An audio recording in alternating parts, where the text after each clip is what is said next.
Welcome to the May market update. Get your popcorn. Things are getting interesting in real estate here in Central Oregon. We're going to start with the interest rate expectations chart. This is what people are expecting is going to happen as they go down.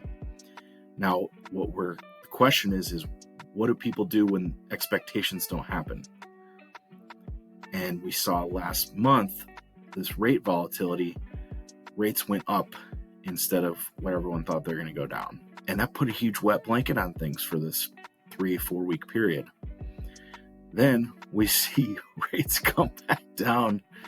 And guess what? Everyone comes back out. They're way more excited to shop. It's way more optimistic for buyers and sellers. So there's some lessons in this. In our experience this month is that if you don't like the weather, wait a day. If you don't like the interest rates, wait a month. And so the moral of the story for sellers is be patient, right? If this is happening to rates, just be patient, because when they come back down, things pick back up.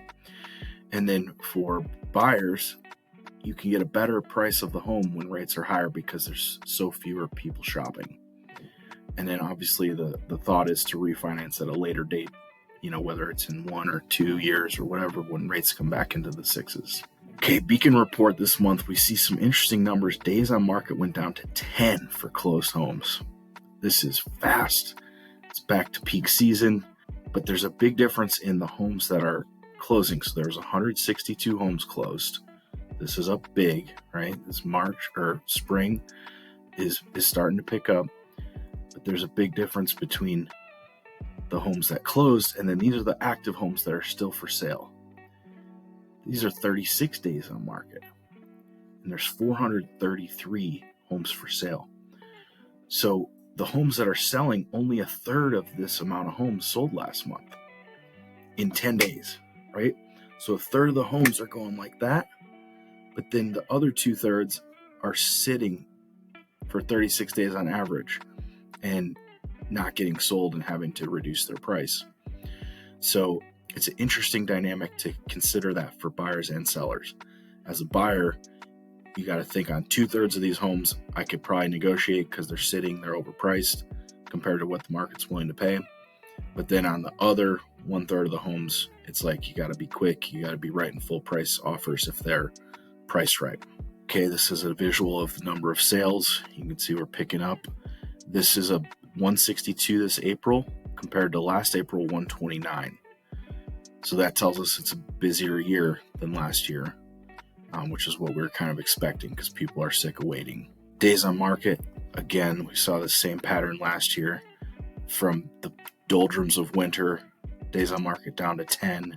Same with last winter, days on market down to 10 and lower. Median price per square foot, this came down a little bit, which is kind of what we thought would happen with the rate bump up. So we'll just keep an eye on this and see how volatile it is going forward.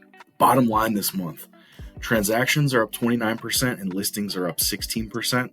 Tells us we're in a booming spring market. Now's the time to get things done if you're a buyer or a seller. 1/3 of the listings are selling super quick. The rest are sitting super long. So there's a tale of two markets. For 2/3 of the people that are sellers, it feels like a terrible market. For 1/3 of the sellers, it feels like a great market. There's a difference between the way these homes are priced and marketed. The best homes at the best price, who have the best marketing, are the ones that are going in a short amount of time. The ones that have a little higher price, not quite as nice updates, not as clean, and not as good of marketing are sitting on the market and then having to reduce price. It's really a nuance for strategy that's required for each property, each buyer, and each seller. There's so many factors that influence motivation besides interest rates, and it's really important to approach each client and each property with an open mind and the understanding that there's a nuanced strategy required to create a win-win scenario. And lastly, 7% interest rates is kind of the over-under.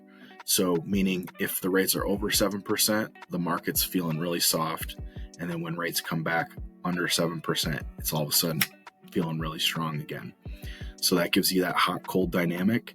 And instead of waiting for a clear, is it hot, is it cold, we're advising clients to do what's best for your family in the time window that you have. Because if you wait a day, things will change. So anyways, if you or anyone you know is having a situation or would like to consult about the market, anyone from the Ben Relo team will be happy to help.